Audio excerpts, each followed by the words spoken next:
창세기 13장 14절부터 18절 말씀까지 제가 봉독을 해드리도록 하겠습니다. 롯이 아브람을 떠난 후에 여호와께서 아브람에게 이르시되 너는 눈을 들어 너 있는 곳에도 북쪽과 남쪽 그리고 동쪽과 서쪽을 바라보라. 보이는 땅을 내가 너와 네 자손에게 주리니 영원히 이르리라. 내가 네 자손이 땅에 티끌 같게 하리니 사람이 땅에 티끌을 능히 셀 수 있을진데 네 자손도 세리라. 너는 일어나 그 땅을 종과 행으로 두루 다녀보라. 내가 그것을 네게 주리라. 이에 아브람이 장막을 옮겨 헤브론에 있는 마므레 상수리 수풀에 이르러 거주하며 거기서 여호와를 위하여 제단을 쌓았더라. 아멘. 고맙습니다. 은혜 가운데 한 해를 보내고 새해를 맞이함으로 우리가 예배로서 우리가 하나님 앞에 영광을 돌리게 하심을 감사합니다. 이 시간 종을 통해서 주의 말씀이 선포될진데 새해 선포되는 말씀이 우리에게 큰 은혜가 되게 하시고 위로가 되게 도와주시고 한 해를 살아가는데 힘이 되게 하옵소서. 예수님 이름으로 기도하옵나이다. 아멘. 할렐루야. 자, 새해가 시작이 됐습니다. 우리 덕담 한마디는 나눠야 되겠죠. 우리 새해 복 많이 받으십시오. 인사하겠습니다. 자, 새해 복 많이 받으십시오. 새해는 다 잘 되었으면 좋겠습니다. 할렐루야. 우리 영혼도 잘 되고 우리가 봉사가 잘 되고 또 은혜 가운데 다 강건했으면 좋겠습니다. 우리는 이제 2023년도를 과거 속으로 이제 흘러 보냈습니다. 우리 한 해를 마무리하고 또 새로운 해를 맞으면서 우리는 송구영신 예배로 하나님 앞에 영광을 돌립니다. 송구영신이라는 것은 옛것을 보내고 새것을 만든다는 뜻을 가지고 있죠. 그러니까 묵은 해를 보내고 새해를 맞이한다. 자, 오늘 이 본문의 말씀은 2024년도를 시작하면서 우리 교회 성도들에게 선포되는 첫 번째 말씀이죠. 나름대로 중요한 의미가 있지 않나 생각이 됩니다.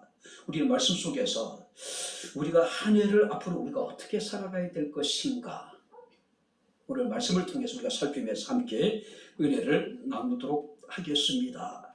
자, 먼저 우리 한번 14절 말씀 우리 다시 한번 같이 읽겠습니다. 롯이 아브람을 떠난 후에 여호와께서 아브람에게 이르시되 너는 눈을 들어 너 있는 곳에서 북쪽과 남쪽 그리고 동쪽과 서쪽을 바라보라. 자, 14절에 이렇게 시작이 됩니다. 롯이 아브람을 떠난 후에. 자, 롯은 아브람의 조카입니다. 자, 갈대우르라고 하는 지역을 떠날 때에 이 롯의 아버지는 일찍이 세상을 떠났습니다. 그래서 아브람이 이 조카 롯을 마치 자신의 아들처럼 돌보았어요.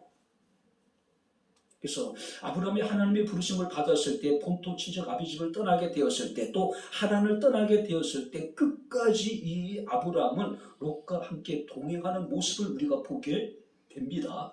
그런데 결국 이제 이 아브람과 롯이 서로 여러분들이 결별을 하게 됩니다.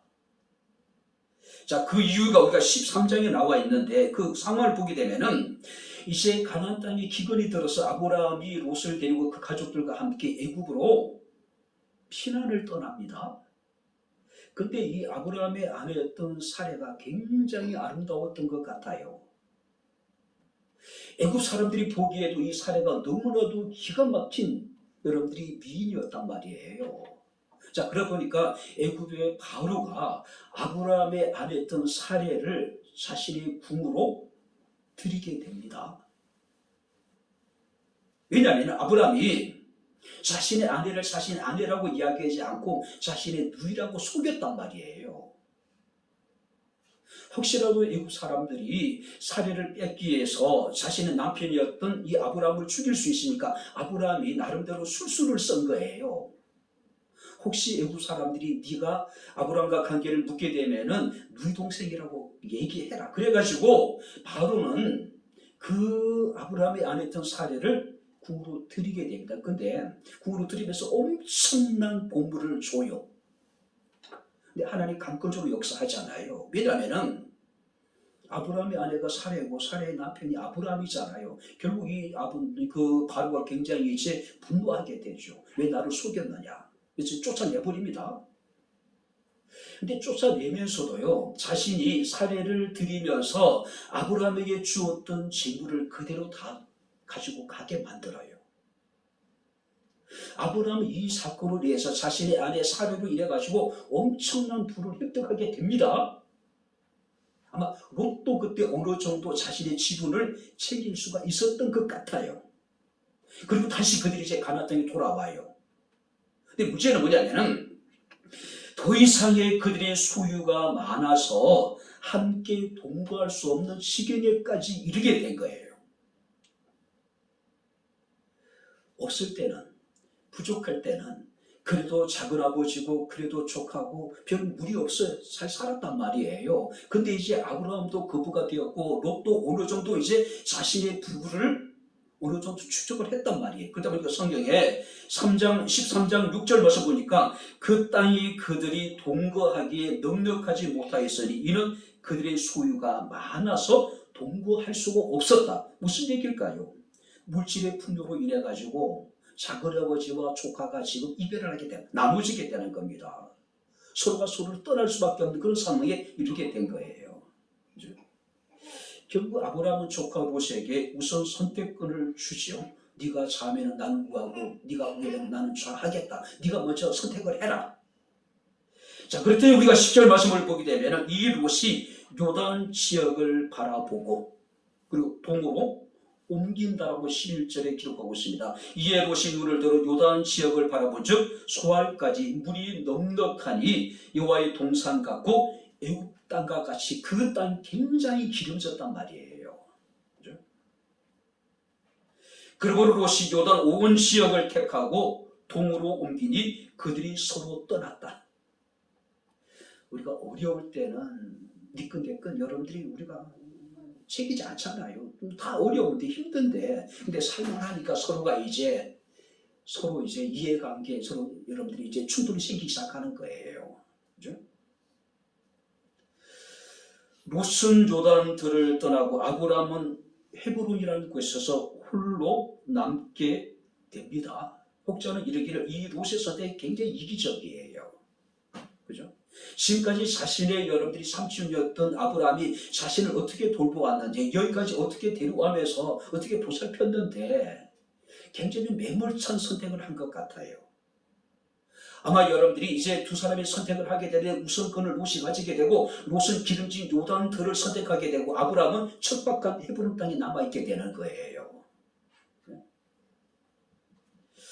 어쩌면 이 롯은요 전혀 주저하지 않고 망설임 없이 자신이 선택한 동쪽으로 가지 않았을까? 동쪽으로 가지 않았을까? 홀로 남은 아브라함의 입장에서는 외로움과 또 처착함, 또 후회, 또 아쉬움, 또 어쩌면 아브라함 마음속에 배신감까지도 있지 않았을까요? 내가 아버지 일치 여인 너를 내가 어떻게 돌봤는데 네가 나한테 어떻게 그럴 수 있어? 그런 마음이 없지 않았을까요? 혹자는 이르기를 아브라함은 원체 믿음이 좋은 사람이기 때문에 우리와 같지 않았을 것이다. 아니에요. 아브라함도 우리와 같은 성정을 가진 사람이에요. 단지 아브라함이 말을 하지 않고 속으로 삭혔을 뿐이지 섭섭한 마음, 배신감은 아브라함도 느낄 수밖에 없었던 그런 상황이었다는 것이죠. 여러분 목회자도 마찬가지입니다. 부모님도 마찬가지예요. 목회자는 당연히 그렇게 될 줄 알고 우리 부모님 당연히 그렇게 해야 될 줄 우리가 알고 있는데 목회자도 부모님도 아브라함도 다 똑같은 마음이에요. 마음 한구석에는 섭섭함. 이거 어떻게 하겠어요? 누구나 느낄 수밖에 없는데 목회자로 슬픔 안 느낍니까? 목회자로 여러분들이 우리가 고난 가운데 힘들다는 것을 느끼지 않을 수 있을까요? 다 똑같이 느낀단 말이에요. 그죠? 손양문 목사님이 자신의 두 아들을 여수순자 반란 사건 때 잃어버리죠. 처참하게 공산당원들에게 살해를 당해요. 근데 손양문 목사님 당신의 두 아들이 살해당했던 이야기를 듣고 일단은 장례를 치르죠. 그러면서 10가지 하나님 앞에 감사 기도를 드리죠. 그리고 하신 일이 뭐냐면은 자신의 아들을 죽인 재선이라고 하는 청년을 구명운동을 해요. 구명운동을. 결국은 이제 그를 구출해 납니다. 그 자신의 수양 아들로 삼아요. 그리고 자신과 함께 전국을 돌아다니면서 집회에 참석을 하게 만듭니다. 그 목사까지 되게 만들어요. 그 손양문 목사님의 막내딸이었던 그 손동일 같은 그 권사님의 글을 보게 되면 그런 이야기가 있어요. 오직 손양문 목사님 댁에서는 재선이라고 하는 그 수양 아들만이 손양문 목사님과 겸상을 해요. 나머지 식구들은 다른 상에서 밥을 먹습니다. 자신의 두 아들을 죽인 그 재선이라는 청년과 함께 겸상을 하고 있는 손양문 목사님의 심정이 어떠했을까요? 그 권사님의 글에 보게 되면 그런 이야기였습니다. 마치 모리아를 씹는 것 같았다. 손양문 목사님의 심정이에요. 아무리 한국의 위대한 순교자라고 이야기하고 사랑의 원자판이라고 이야기하지만은 자식의 두 아들을 죽인 그 원수를 자신의 수양아들로 삼고 그 자식과 더불어서 그 원수와 더불어서 겸상을 할 때 손양문 목사님 느꼈던 심정은 모리아를 씹는 것 같았다. 그렇게 표현하고 있는 거예요. 홀로 서 있는 아브라함의 심정. 아브라함은 지금 오직 의지할 곳은 하나님밖에 없었다는 사실이에요. 여러분들이 한 해를 살아가다 보면은 사람들로 인해서 겪는 아픔도 있을 것이고 사람들로 인해서 받은 상처도 있을 수 있을 것이고 사람들로 인해 가지고 우리가 배신을 당할 수도 있을 것이고 또 사랑하는 사람을 잃는 사별의 상실감도 느낄 수 있을 거예요. 그렇죠? 오늘 그럼에도 불구하고 오직 살아계신 하나님을 소망하고 하나님만을 바라볼 수 있는 저와 여러분들의 삶이 될 수 있기를 주의 이름으로 축원합니다. 아브라함이 조카옷이 떠나고노니 그가 의지했던 것은 하나님밖에 없었어요. 왜냐하면 아브라함이 자식이 없었잖아요. 마치 자신의 자식처럼 돌봤단 말이에요. 자신의 상속자 중에 하나로 여겼을 것이란 말이에요. 근데 그가 배신하고 떠나버린 거예요. 속상한 일이 있고 어렵고 힘든 일이 있을지라도 오직 하나님만을 의지하고 하나님만을 우리가 여러분 바라볼 수 있기를 다시 한번 주의 이름으로 축원합니다. 두 번째 14절 말씀 우리 다시 한번 같이 읽겠습니다. 롯이 아브람을 떠난 후에 여호와께서 아브람에게 이르시되 너는 눈을 들어 너 있는 곳에서 북쪽과 남쪽 그리고 동쪽과 서쪽을 바라보라. 자, 하나님께서 아브람에게 롯이 떠나고 난 이후에 상심한 아브람을 찾아오셨습니다. 그리고 그에게 말씀하셔요. 너는 눈을 들어 너 있는 곳에서 북쪽과 남쪽 그리고 동쪽과 서쪽을 바라보라. 동서남북을 바라보란 이야기예요. 자, 롯에게 우선 선택권이 주어졌을 때에 롯은 오직 동쪽만 봤을 것 같아요. 왜냐하면 서쪽은 지중해예요. 북쪽은 척박한 여러분들이 산지입니다. 남쪽은 거의 사막이에요. 그러니 이 롯의 선택은 당연히 동쪽이 될 수밖에 없었겠죠. 롯은 자신의 삼촌이었던 아브라함이 선택권을 주었을 때 제일 먼저 그런 동쪽을 바라봤을 거예요. 선택의 여지가 없을 거란 말이에요. 왜냐하면 그곳에 물이 넉넉했고 여호와의 동산 같았고 애굽 땅과 같이 굉장히 기름진 비옥한 땅이었기 때문에 그래요. 근데 하나님께서는 아브라함에게 말씀하십니다. 동서남북을 다 바라봐라. 동서남북. 롯은 당장 눈앞에 보이는 외부적인 환경만을 바라보고 동쪽을 선택했습니다. 눈앞에 펼친 현실만을 바라보고 근시안적인 판단과 선택을 했단 말이에요. 근데 하나님 아브라함에게는 동서남북을 다 바라보래요. 롯은 나무를 보았는지 모르지만 숲은 보지 못했습니다. 그는 세상을 보았지만 하나님을 보지 못했습니다. 그는 당장 오늘을 보았지만 내일은 바라보지 못했던 인물이었다는 것이죠. 하나님이 아브라함에게 동서남북을 바라보라고 이야기합니다. 사방을 바라봐도 다 거친 땅이에요. 동쪽은 이미 롯이 선택을 했잖아요. 그죠? 척박한 땅밖에 보이지 않는 겁니다. 동쪽으로는 모압 산맥이 보입니다. 서쪽으로는 지중해가 있고 남쪽으로는 헤브론 산맥이 있고 또 북쪽으로는 여러분들이 예루살렘이 있고 사마리아가 있는데 다 산지란 말이에요. 산지. 그죠? 근데 하나님께서 말씀하십니다. 5절 보시고 5절에 보게 되면은 보이는 땅을 내가 너와 네 자손에게 주리니 영원히 이르게 될 것. 15절에 그렇게 말씀하고 있잖아요. 동서남북을 바라보러 보이는 모든 땅을 내가 너와 네 자손에게 다 주겠다고 이야기합니다. 특별히 여기서 말씀 보니까 영원히, 영원. 자, 여기서 영원이라고 하는 것은 숨기다, 깨닫지 못한다는 뜻을 가지고 있습니다. 여기서 영원이라는 것은 인간이 알 수 없는 숨겨진 시간. 우리는 강건해 70이고 80이잖아요. 90이고 요즘은 100세 시대이긴 하겠지만, 근데 하나님이 아브라함에게 주신 복은 영원한 것이래요. 영원한 것. 인간이 알 수 없는 숨겨진 시간, 드러나지 않는 시간까지 하나님께서 그와 그 후손에게 복을 주시겠다는 이야기예요. 중요한 것은 보아야 한다는 사실입니다. 그리고 볼 때 하나님께서는 바로 그것을 우리에게 주시겠다라고 말씀을 하고 있습니다. 성경 우리에게 이 말씀합니다. 시편 80편 10절에 내 입을 크게 열라 내가 채우리라. 하나님 동서남북을 끝까지 보라는 이야기예요. 네가 본 모든 것들을 다 너에게 주겠다는 이야기예요. 헤브론에서 서쪽은 지중해입니다. 결국은 하나님께서 아브라함에게 약속하신 대로 다윗과 솔로몬 시대에 이르러서 하나님 그들에게 약속하신 모든 땅을 다 하나님 그의 후손들이 차지하게 되잖아요. 그죠? 지금도 이스라엘이 마찬가지입니다. 지금도 이스라엘이 시리아의 골란이라고 하는 지역을 점령하고 끝까지 주지 않아요. 그 명분이 뭐냐면은 하나님이 자신의 조상이었던 아브라함에게 약속하신 땅이다. 골란 공원이라는 것이. 다윗이 점령했던 곳이고 솔로몬이 점령했던 곳이기 때문에 우리 땅이라는 것이죠. 그러니까 주지 않는 거예요. 하나님이 아브라함에게 눈을 들어서 동서남북 끝까지 바라고 말씀하시고 아브라함이 본 모든 것들을 하나님께서 그와 그 후손들에게 영원히 주셨다는 사실이에요.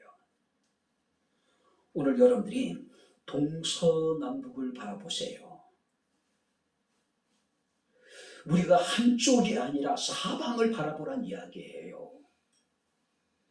롯은 한쪽만 바라보다가 그곳이 멸망할 때 함께 모든 것 다 잃어버렸지만은 하나님께서 아브라함에게 동서남북을 바라보게 하시고 그가 보았던 모든 것들을 다 그와 후손들이 하나님께서 복으로 주셨다는 사실이에요.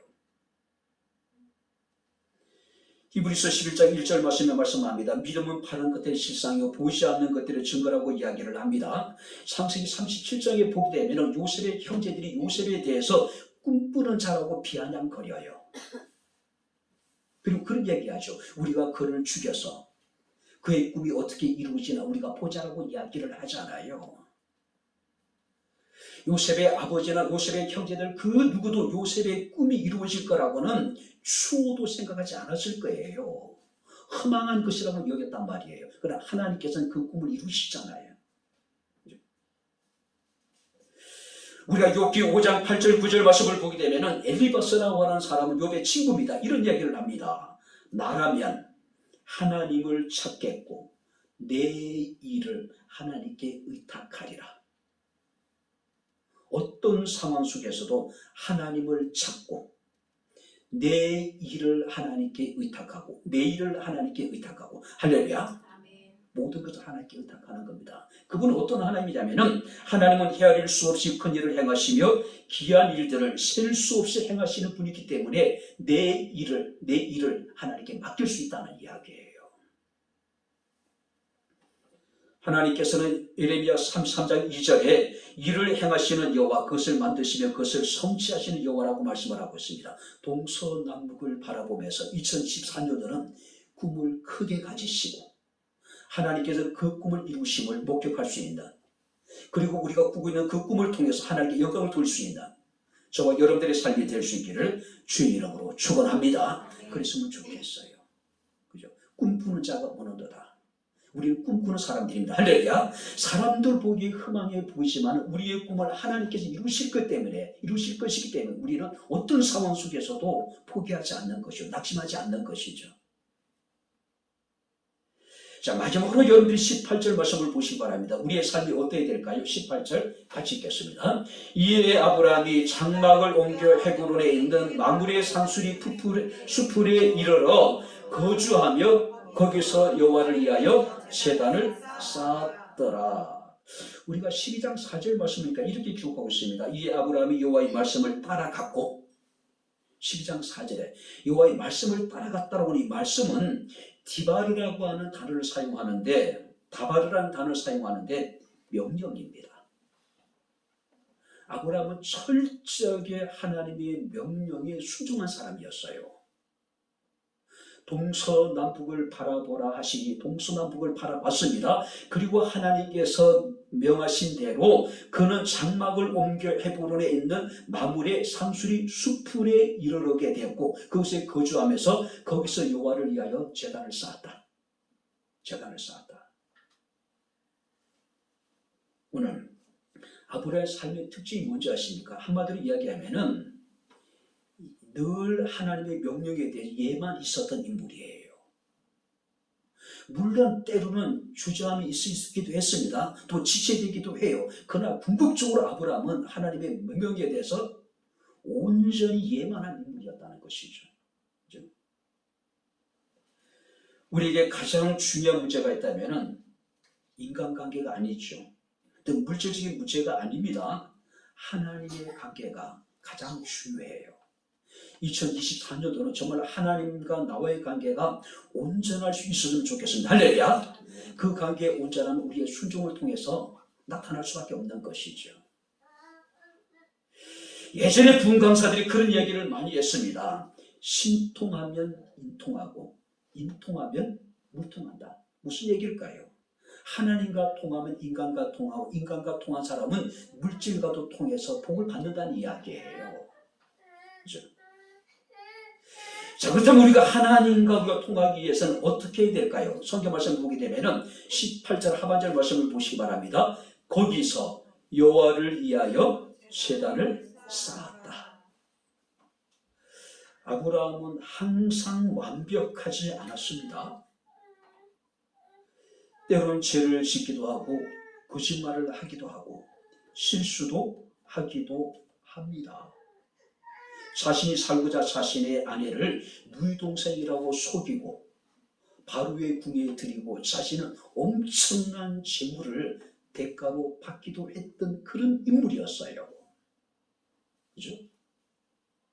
그가 하나님의 처음에 부르심을 받았을 때 처음부터 그가 갈대우르, 지금 바벨론, 지금 이라크를 떠나서 가나안까지 한 걸음에 온 것이 아닙니다. 하란이라는 곳에서 적지 않은 시간을 호비를 해요. 자신의 아버지가 죽을 때까지 아브라함이 그 하란 땅을 떠나지 못해 국경지역입니다. 떠나지 못했던 인물이에요. 하나님 본토와 친척과 아비 집을 떠나라고 했음에도 불구하고 아버지를 떠나지 못하고 자신의 조카를 떠나지 못했단 말이에요. 결국 하나님께서는 이제 13장에 와서 아브라함과 롯을 여러분들이 서로 떠나게 만들어버리잖아요. 자, 그래도 불구하고 아브라함에게는 특별함이 있었습니다. 그게 무엇일까요? 그는 가는 곳곳마다 여호와 이름을 부르며 여호와께 단을 쌓더라. 할렐루야. 아브라함의 삶의 특징이 뭐냐면은 예배 삶이에요. 어디를 가든지, 그죠? 이것은 다윗도 마찬가지입니다. 다윗도 허물이 있었죠. 부족함이 있었죠. 그럼에도 불구하고 하나님이 다윗에게 은혜를 베푸신 이유는 뭘까요? 다윗은 끊임없이 하나님을 찾아요. 하나님께 물어요. 그러니 하나님의 아브라함을, 하나님이 다윗을 여러분들이 사랑하지 않을 수 없었던 거죠. 완벽해서 살아난 것이 아니라 그들은 늘 하나님의 이름을 부르기를 기뻐했고 하나님께 제단을 쌓고 하나님께 제사를 드리고 하나님을 찾고 하나님께 끊임없이 물었어요. 그니 얼마나 하나님이 다윗을 기뻐하시고 아브라함을 기뻐하셨겠어요. 한마디로 여러분들이 아브라함의 삶은 철저한 하나님의 중심의 삶을 살았던 것을 우리가 보게 됩니다. 실수도 하고 때로는 그가 주문이 없는 일을 하기도 하고 때로는 하나님의 명령에 주저하는 모습을 보이기도 합니다. 단칼에 모든 것을 결단하지 못할 때도 있어요. 그래도 불구하고 하나님께서는 성경 말씀을 보게 되니까 아브라함이 여호와를 위하여 제단을 쌓았더라. 이것이 아브라함의 삶의 특징이에요. 2024년도는 부족함이 있어도 좀 괜찮아요. 허물이 있어도 괜찮습니다. 우리가 어디에 가든지 늘 주 이름을 부르고 할렐루야. 하나님을 예배하는 삶, 하나님은 그런 삶을 우리에게 기대하는 것이 아닐까요? 세상에 완벽한 사람이 어디 있습니까? 그죠? 허물이 없는 사람이 세상에 어디 있겠어요? 허물이 있지만 부족하지만은 그래도 불구하고 우리가 하나님 이름을 부르고 하나님께 예배할 때에 하나님께 우리의 삶을 기쁘시게 여기신다는 이야기예요. 특별히 성경 말씀 보니까 장막을 옮기고 제단을 쌓았다는 얘기는 한 번에 이루어진 거예요. 한 번에. 그러니까 망설임이 없었다는 이야기죠. 하나님 동서남북을 바라보고 하나님께 명령하신 모든 것들에 대해서 즉각적으로 순종했다는 이야기예요. 자, 오늘 여기까지 우리 이제 말씀을 마치도록 하겠습니다. 2024년 새해가 시작이 되어졌습니다. 무엇을 선택하고 우리가 누구를 믿으며 어떤 삶을 살아야 될 것인가를 한번 생각해 보시기 바랍니다. 아브라함은 하나님만을 선택하고 하나님만을 믿었고 하나님만을 위한 삶을 살았던 인물입니다. 한 해를 살아가는 동안에 사람으로 인한 상처가 있을 수 있을 것이고 육체적인 질병이 우리를 고통스럽게 할 수도 있을 것이고 또 경제적인 어려움도 있을 수 있을 것이고 또 사랑하는 사람을 먼저 떠나보내야 되는 그런 상실감도 우리가 때로는 만날 수도 있겠죠. 자, 그래도 불구하고 사람이나 환경을 바라보지 않고 오직 하나님만을 바라보고 하나님의 말씀에 우리가 순종하는 삶, 예배를 통해서 하나님을 기쁘시게 할 수 있는 삶, 또 저와 여러분들의 삶이 되어줄 수 있기를 주의 이름으로 축원합니다. 기도하겠습니다. 좋으신 아버지 하나님, 우리 아버지 하나님 은혜와 사랑을 감사합니다. 2024년도에는 오직 우리가 살아계신 하나님만을 우리가 바라보게 하시고 하나님의 말씀에 순종하는 삶을 살게 하시고 무엇보다도 우리가 날마다 예배 가운데 하나님을 기쁘시게 할 수 있는 저희들의 삶이 되게 하옵소서. 예수님 이름으로 기도합나이다. 아멘. 말씀 가운데 순종하며 예배 가운데 하나님을 기쁘시게 하는 아름다운 삶을 살기를 소원하는 주의 사랑하는 모든 성도들 머리 위에 저들의 가정 위에 저들의 직장과 사업장과 이 교회와 이 나라 이 민족 위에 지금부터 영원토록 함께 있을지어다. 아멘.